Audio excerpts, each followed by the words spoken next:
Welcome, everybody, to this week's Geek-Span. I'm your host, Wes from Thinking Critical, and with me, as always, is my partner in crime, Skip. What's up, buddy? Oh, just two criminals doing crime, baby. Comic book crime. Absolutely. So this week in your Geek Culture 411, we got some movie trailers, we've got some TV ratings news, and we've got a lot of comic book information. Skip, are you ready for the first topic?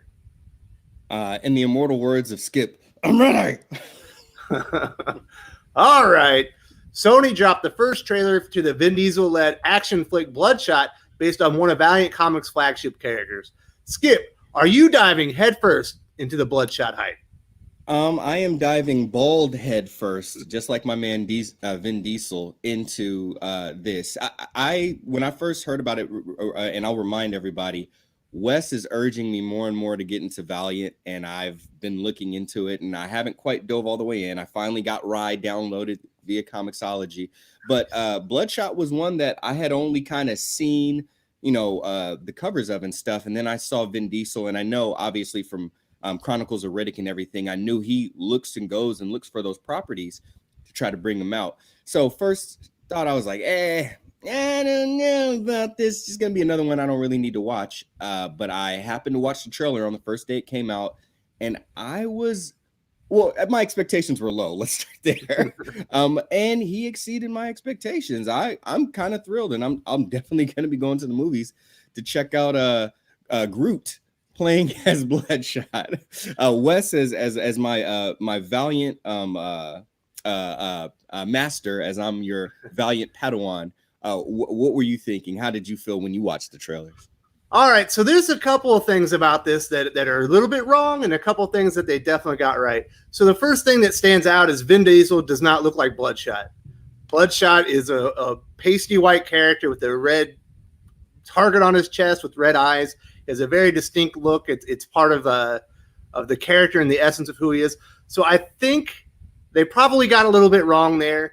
Although in the trailer at the end, you kind of see him getting whitewashed, I guess. So maybe by the end, he looks more like the character like it's supposed to. But the one of the big things with Ray Garrison, or Bloodshot, as everyone knows him, is that his memories have been twisted and played with by the government, so that he's basically an indestructible killing machine. So they definitely got that part right in the trailer, where they keep implanting new memories where he thinks someone new killed his family. That's straight out of the comic book. That's exactly the way it went. And I think, for people who don't know this, Valiant not recently now, about 19 months ago, was sold from the original owner, Dinesh Shamdasani, who relaunched Valiant after he bought it from Acclaim, the comic book game company. But he sold it off to a Chinese media conglomerate who bought it essentially because Sony had the rights to the movie series and they wanted to get into comic book movies. Well, once Sony started working with the new Valiant, they actually went back to Dinesh and they hired him as a consultant because they really liked his ideas. And he was basically the creative direction behind Valiant from 2012 to 2017. So it was great to bring him back. You can definitely see his influence on it, his creative direction. And so I like that part. They've got some of it right. The look they don't have quite right, but I think they might be getting the character, or at least the essence of him, because the thing that you have to remember about Bloodshot is he's not a human anymore. Right. He has the essence of a man, kind of like a Dr. Manhattan. Like Dr. Manhattan is no longer human once he goes through his transformation, but he remembers what it was like to be human, and that's a lot of his conflict. Bloodshot is similar. He's not human anymore. He's nanites, but he's came from a man who we presume is Ray Garrison, although I don't think that's actually true. But he's a lot more bloodthirsty and less powerful than Dr. Manhattan, of course. So I think they've got parts of it right. I'm glad that Dinesh Shamdasani is in there as one of the consultants, and I think he's going to help out a lot. And I'm glad to see you're excited because I want to see it quite badly. I think it's actually going to be pretty good. He's a post-human. Yeah, he's Valiant's first post-human, absolutely. You ready for the next topic? All right. All right. DC readers noticed Tom King's Batman Catwoman event series missing from DC's January solicits. Writer Tom King went on Twitter to explain artist Clayman is illustrating the entire 12 issues and needs more time before Batman Catwoman launches. Are you okay with Tom King and DC Comics delaying Batman Catwoman to give Clayman more time? Hell yeah. You know what? They could push it back as long as they want to. They could push it back so far that it never comes out. You know, matter of fact, they can push it back and they can finish the book and they can be the only two readers that ever read and see it. And I would be fine with that. I'd be just fine with that. I don't need, and I know some people want, I do not need any more Tom King writing anything Batman or any established characters anymore. Like, no, we all clearly see now why the reason why he did such a good job with Vision and to start as he does, and the reason why he did such a good job with Mr. Miracle to start was because there wasn't as much of an established lore with those characters. Not that there were none, like much respect to Jack Kirby and some of the other people that came behind and did write some of it, but we know that those were two characters that you could play with their lore and their history, and have a lot more liberties than you can with someone like DC. I mean, it's called DC, Detective Comics. Like, you can't play around and mess around with the flagship dude. And I know Superman is supposed to be that guy, and he was for a long time. It's obvious it's Batman now. But you can't play around with characters like that. Or you can, and some people like it, and most of the people will reject it. And I think ultimately in the end, he himself ended up like rejecting and not really enjoying writing the character anymore. So yeah, I love Clayman's art. Like, shout out to Clayman. Like, oh my gosh, he's second to a very few, if any at all.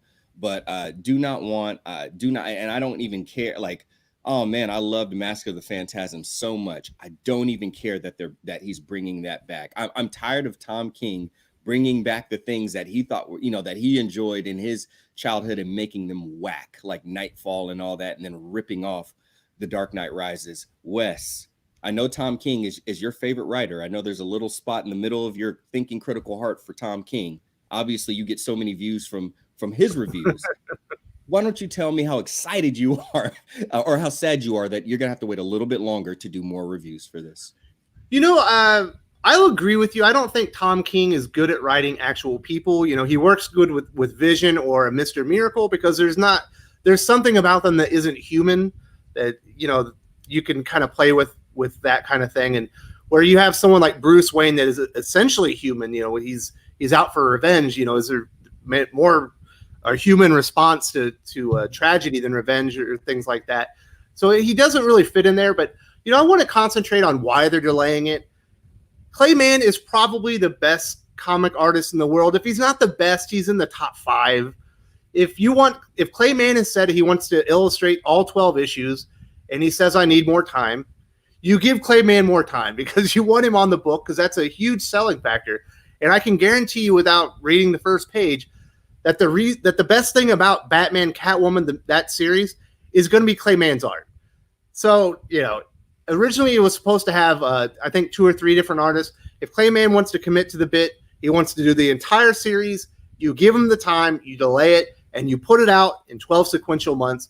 And you don't leave readers hanging like they have with Doomsday Clock, with all these constant delays, and you never know when the next issue is coming. So I think this is actually a really smart play. I'm not really looking forward to Batman Catwoman. I'm looking forward to reviewing it because Tom King's a bit of a muse of mine, but it's not because I'm going to enjoy it. But I do think it's smart, and the people that do enjoy Tom King's work are going to enjoy it that much more with Clayman's art with it, because the man is a fantastic artist and someone that, if you want to just look at the pages without the words, I guarantee it's enjoyable. And that's all I could ask for when this book releases. If I can just get a misprint that has no speech bubbles at all, but just Clayman's art, I'll pay double. I will. But outside of that, do not collect $200. And I love the fact that, like, Tom King is so terrible at spinning things. Like, he just, I don't even want him to write his own tweets anymore. I'm so sick of this guy. So we decided to go big. That's dog. Like, I'm not buying what you selling, homie. You can take it down to the block over there. I don't want this, and I lightweight don't believe that that's really the reason. And I heard from another source that it's suspended indefinitely. That's what I heard. So again, that could be hearsay. Take that with the tiniest grain of salt that you've ever put on the tip of your tongue. But don't be surprised if this book never comes out. And if it does ever come out, it's only because they got to pay Clayman that money and they got to recoup, babies. What's the next story? Wow, so Skip's Whisper Network in action. I like it. We're going to need some more exclusives, buddy. Hey, they're coming out. I'm like Chris Broussard if y'all are into sports. I got sources. All right. Marvel Comics just solicited a new direct market exclusive version of their upcoming House of X Powers of 10 hardcover. The book features a new cover from Powers of 10 artists R.B. Silva and Marte Gracia. Skip, is this smart marketing on Marvel's part after the enormous success of Hickman's X-Men reboot? Yeah, I mean, it's smart, and I mean, it's not like what they're doing is out of the norm. You know, I mean, shoot, people who sell a lot lower numbers. You know, as you and I are big fans of Ed Brubaker's Criminal Run that is published through Image. I mean, like when he has a popular story, it could be a 2-issue story, and he'll do a hardcover for it. So this isn't like groundbreaking or anything. I would say I would probably, as money hungry as CB Cebulski is, and I know it's a corporation. Corporations are money hungry. They're not run on hopes and dreams. You know, I get it. But as money hungry as he is, I would probably ridicule CB Cebulski if he didn't do this move. Yeah, no, I think it's really smart. I appreciate the fact that we get, you know, if I get one more panel, one more monochrome of Pepe Larraz's art with Marte Gracia's coloring, sign me up, baby. And then again, it's Jonathan Hickman. It's my favorite writer. I was literally reading some Jonathan Hickman with my daughter last night, and you know, she sees the greatness in his writing. So, like, you know, CB Cebulski already got my money. I hate to give it to him. I wish I could give it to Johnny Boy directly. You know, like he needs more money from the mouse right now. But yeah, like I said, it's a smart move. It would be dumb if they didn't do this. My only question is what's that price tag gonna be looking like? Because I already paid $7 for Hulk number 25. So CB Cebulski, look out for single fathers, dog. What you think, Wes? You know, it is smart. I think it would be smarter if they got it out in time for Christmas. It sounds like this is actually coming out in January. But, you know, the enthusiasm for House of X Powers of 10 was enormous, and it's carrying over into the new Dawn of X titles. You know, that's going to be a hot property. I know people are looking forward to the trade paperback, but I've heard from plenty of readers, including one Tim Lim, that says he's not buying anything until he gets the hardcover because he wants it in that prestige format. He wants it, you know, he wants it forever. He doesn't want to be something that sits on the shelf and kind of goes away. He wants it to be something that he puts up, you know, on his mantle or in his bookcase, and he gets to display proudly. So I think it is smart. They probably should have got it out by Christmas, but definitely should be capitalizing on all the enthusiasm, the groundswell of support and momentum that Jonathan Hickman's X-Men has created. And I don't always agree with CB Cebulski and the Legion, but today I do. hey, CB Cebulski better go play the lotto. That's all I gotta say. It doesn't happen often, but it does happen. I swear. All right, next topic. In a recent interview, Fallen Angels writer Brian Hill revealed, I told Hickman I wanted to do something that was lyrical, philosophical, and about the role warriors play in a utopia. I wanted to explore identity and purpose and how peace itself can be an enemy. Skip, are you picking up what our man Brian Hill is putting down? Oh yeah, I picked it up before he even put it down. That's how fast I picked it up. I didn't even let it touch the ground. You know what I mean? So I know what's up. Yeah, Brian Hill, man. Again, you know, just I'm a fan of his writing. I'm a fan of how he treats buyers in the comic book community, how he treats content creators in the comic book community, how accessible and available he makes himself. And then the creative choices that you know that he makes, the callbacks and stuff that he does to things when he references them, when he pays homage to things, and then also his original ideas when he's writing. Again, I can't stress enough. Every time we bring him up, I'm always going to send it back. Make sure everybody goes and watches and listens to the interview that he did with our buddy Perch over on Perch's channel, because it was fantastic. And like I said, I'm surprised about how much he actually was able to share with us.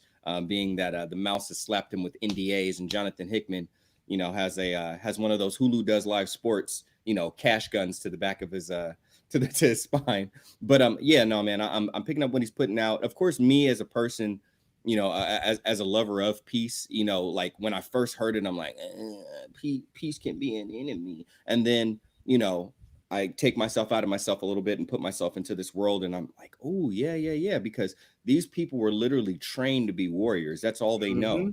And we've watched many movies and plenty of movies with Spartans and different warriors of different historical eras and countries and nations, and we understand the mind of a warrior. If you really go into that, someone like Wes, with his military background, understands the mind of a warrior.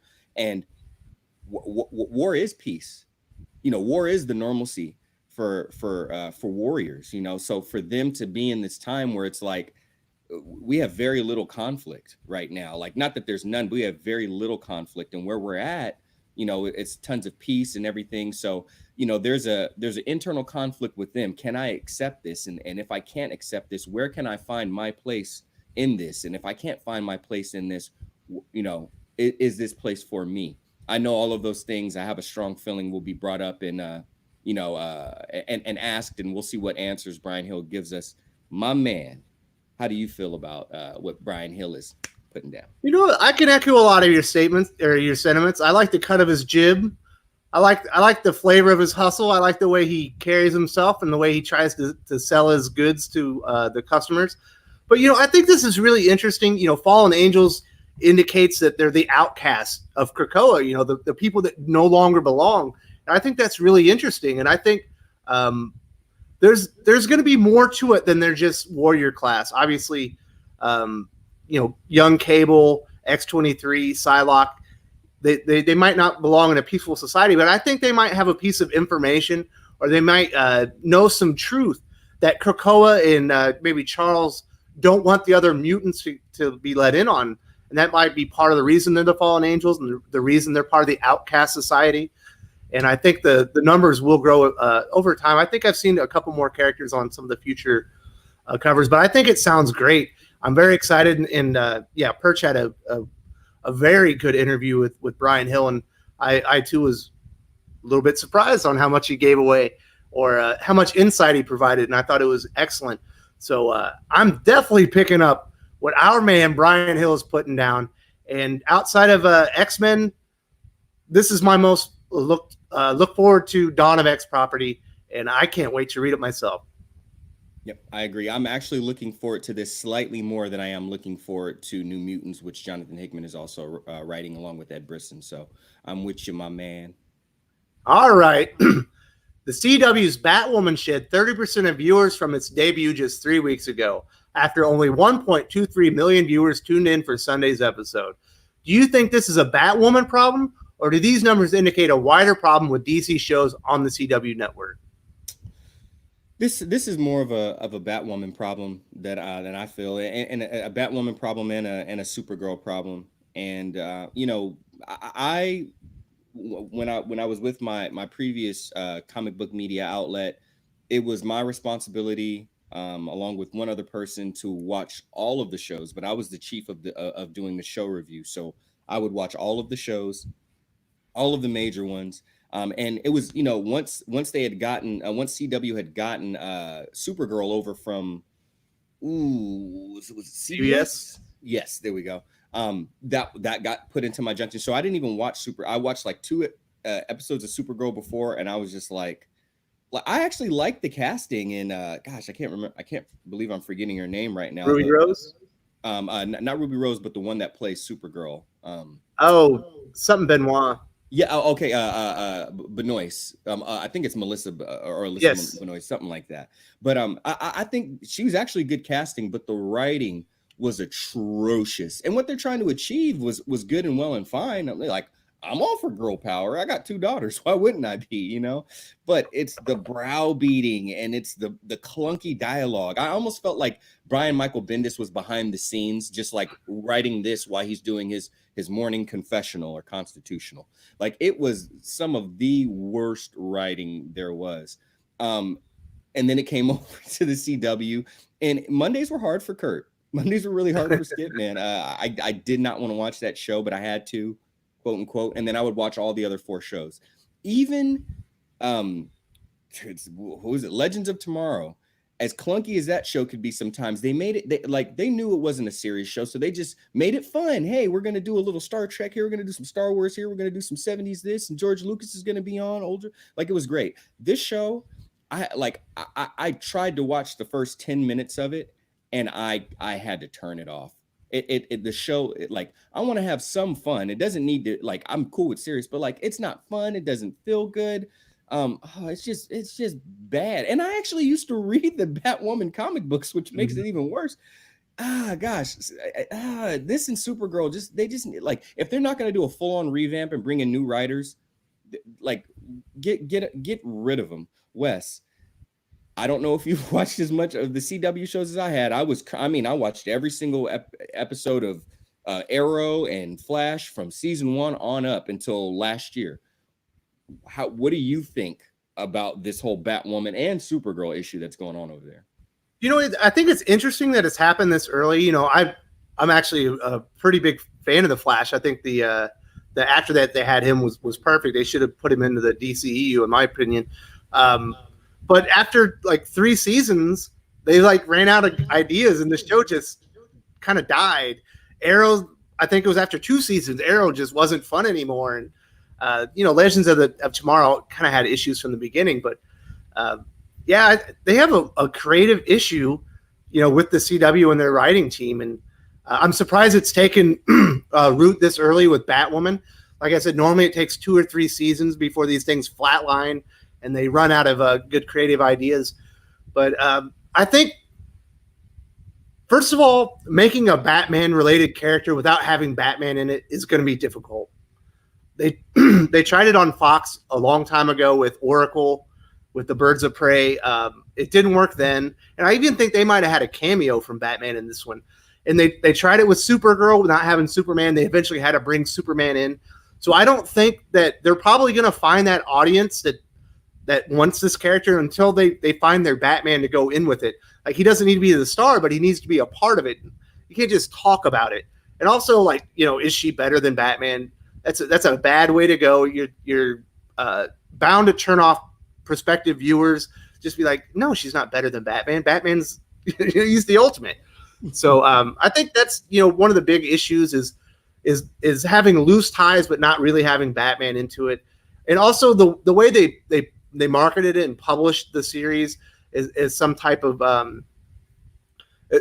as they put LGBTQ like issues as the forefront of the marketing rather than saying we have a strong LGBTQ character. I think was probably a bad idea, and it is a good way to turn off people. People are tired of being browbeaten. They're tired of being moralized. You know, show me great characters and they have to be gay. Great. Most, you know, comic readers know that Batwoman is gay. It's no big deal. It's part of who she is, but it's not all that she is. And I think that's was probably the big problem with CW was pushing the character for some traits rather than the full fleshed out character that she really is.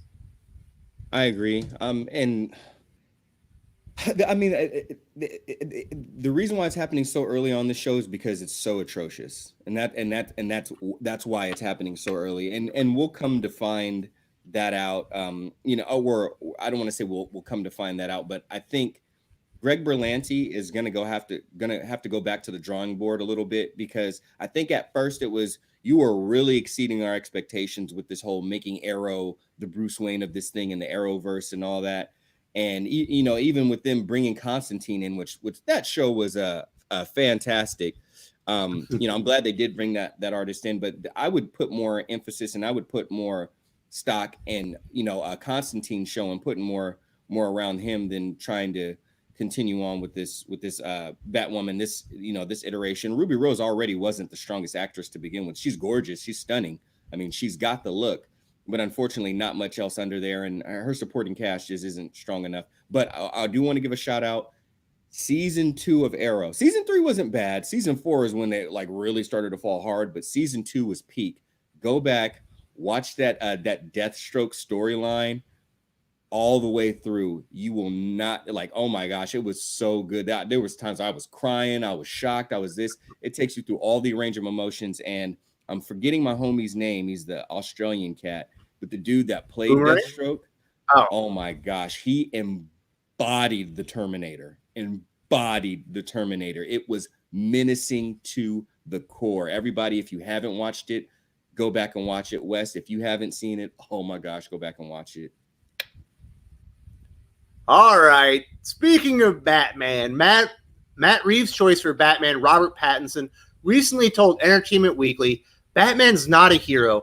He's a complicated character. I don't think I could ever play a real hero. There's always got to be something a little bit wrong. Am I the only one tired of pretentious Hollywood elites not understanding that Batman is absolutely a hero? And yes, he is a bit complicated. I'm so sick of it, bro. I'm so sick of it. I'm so tired of it. Like, I'm so tired of it to the point, and like this should happen. I know it won't, and this might even be controversial to say, but I've gotten to such a low point with the way Batman's been treated, not only by Hollywood, but also by DC Comics itself. You know, I lightweight want Jeff Johns to write Batman. I just need the heart that has been ripped out of Batman, and then the body that's been beaten and bludgeoned. I need someone to put the heart back into Batman. We have to remember this man, yes, he has issues, yes, but what Gotham, and shout out to the Gotham TV show too, that also didn't have their actual character in it until like the last season. But homeboy from the OC, Ben McKenzie, oh my gosh, he held that show down. And shout out to Donald Logue too. But like I this man lost his parents in Crime Alley in the very city, and we have to remember his parents weren't only paramount to him, but to the city. They were huge contributors. The Wayne family were huge contributors to Gotham and trying to turn it around from the crime-ridden city that it had turned into. And yes, it is true, it got even worse once they passed away. So the day that Bruce Wayne lost his family, he's not the only one that took the L. Gotham took a L that day. And once he got past the hurt, he said, you know what? I'm going to make an oath that I don't want to see another child go through what I went through. And unfortunately, it turned around and it happened again with Dick Grayson. But he went and adopted that child and then brought him in. And then he took a similar oath, you know, with a brighter heart to it and a brighter tinge. But everybody, all they want to focus on is the brokenness and the disparity and the depression side of Batman. No one wants to look at him turning chicken poop into chicken soup. Why is that? I almost feel like everybody's like, you know what? Let's just make Batman the criminal. I mean, who would be a better villain than Batman himself? And we've seen storylines where that's been the case slightly, but that is not the focus. If that's what we really want, I think there's an issue with the world. If you want to turn one of the brightest symbols of hope who went through immense tragedy to turn it around, to bring immense hope to a city and strike fear in the hearts of villains that would try to do such a thing again, if we want to just turn him into a broken, beaten down, like demented fool, then I'm done. That's how I feel. Wes, tell me, please, how do you feel about it? I hate this mischaracterization and the misunderstanding of Batman. It's always about deconstruction now, and he's got these deep-rooted issues. Listen, Bruce Wayne is a billionaire. If he didn't want to get his feet dirty, and he could go fund his own private security team if that's what he wanted to do. He took a tragedy in his life and he said, I'm going to take this and I'm going to use it as motivation to do something good for everyone in spite of me. And that is heroic in itself. So I don't, yes. Does he have issues? Yeah. His parents were murdered in front of him as a child. You know, it's stuck with him forever, but he's taken that pain and that hurt and he's used it to better the lives of everyone and to protect people. He's obviously a hero. To say that he isn't a hero, I wasn't interested really in Matt Reeves' Batman to begin with, just because I think the casting has been atrocious. And just to hear Pattinson talk about it like that, I know this movie probably isn't going to be for me. And there's enough good Batman movies out there. I have a wonderful trilogy. I got a couple of movies with Michael Keaton. Even parts of Justice League really aren't that bad. It just wasn't as good as it should have been. So I don't need this new Batman. If they want to treat him not like a hero, go right ahead. Go deconstruct Batman all you want. The Dark Knight Returns already exists, and you're never going to touch that anyway. So that's my feelings on it. He's obviously a hero. This is a stupid comment. and it's not a very good way to ingratiate yourself to the fans of the character you're trying to portray. And that's my thoughts on that one. Yep, I completely agree. And that is right. That's one of the biggest things. That is like the thing that's supposed to be the moral of the story, right? Superman as a baby got sent off of his planet, and not only his parents, his whole planet got destroyed. And he came to a world that he didn't know. He's an immigrant. He's an alien. Came to a planet that he didn't know, and came to some good people that taught him, you turn your tragedy into triumph. That's our story. Because when you don't turn your tragedy into triumph, and you let your tragedy be more tragedy and then someone else's tragedy, now the world is a tragedy. And all you do is create pain and suffering. But if you take your tragedy and you turn it into triumph and you turn it around, now you've taken your pain and turned it into healing. That's the moral that we need. That's the story we need right now in this world until this world don't exist no more. And for all these people to miss it, to me, it's just a symptom of and a sign of the times that we live in. And it's pretty sick and sad. So let's bring our heroes back. That's all I got to say. Absolutely. Also, we do have one comment. They wanted to know about Zoe Kravitz's Catwoman. We talked about that in last week's geek-span. If you want to go check that one out, it's in that video, and I actually time-stamped when we talk about everything. So everyone that's here, I'm going to assume that you're part of the Thinking Critical family. You're friends with Skip and I, and we have a Discord server for the channel, and we're in there, and we like to talk about comics. We're going to talk about movies. We're going to share comic stuff. I'm going to put a link into the live chat. If you want to go and join that Discord, we'll set you with some roles. You can join in on the conversation. We don't have to talk about comics only here. We can talk about it in the Discord server as well. And I want to invite you all to that, and we're very excited about that. It's not quite yet ready, but we're going to welcome you all in today anyway. And if you're watching this on the replay, I'm going to assume that you're part of the family as well, and it's going to be in the video description. So with that, Skip, do you have anything else to say before we sign off? I always just want to give a shout out to Tabu Ohana. They're my gaming chair sponsor, my chair sponsor. See it there, and they are heroes. That they all veterans.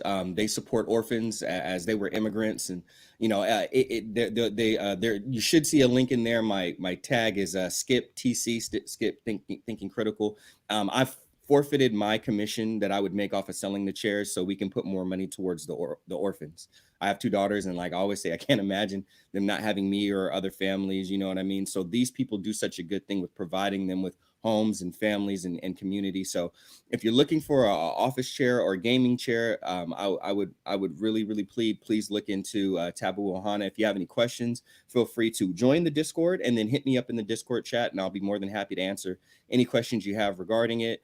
Other than that, yeah, please everybody join the Discord. It has been very fun, almost having like a 24/7 comic book movie. We got writers' rooms in there. If you're a writer, there'll be some gaming stuff in there eventually as well, as like me and Ash on comics, and comic the real comic stacks, all game and stuff like that. So please, just like we're welcoming everybody in. We really want to make this a community that's positive. We don't all have to agree on things, but we do require respect. That's the way the world should work. And yeah, we're in there agreeing and disagreeing all the time and getting different perspectives and having fun.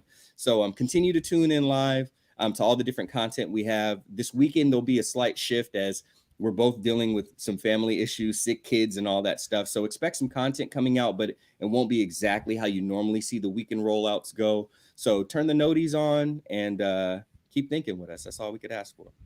Absolutely. Comics Aficionados won't be happening on the channel. I think there might be a makeup broadcast on another channel, but I will have some content out. We're going to be talking to some great people. Skip will be one of them. I believe Doc's going to come in and help out with a video. And we're going to have some great stuff. And be sure and look out for my Immortal Hulk 25 review. Definitely the hardest review I've ever done in my life. With that, Salamat Po. And I'm out.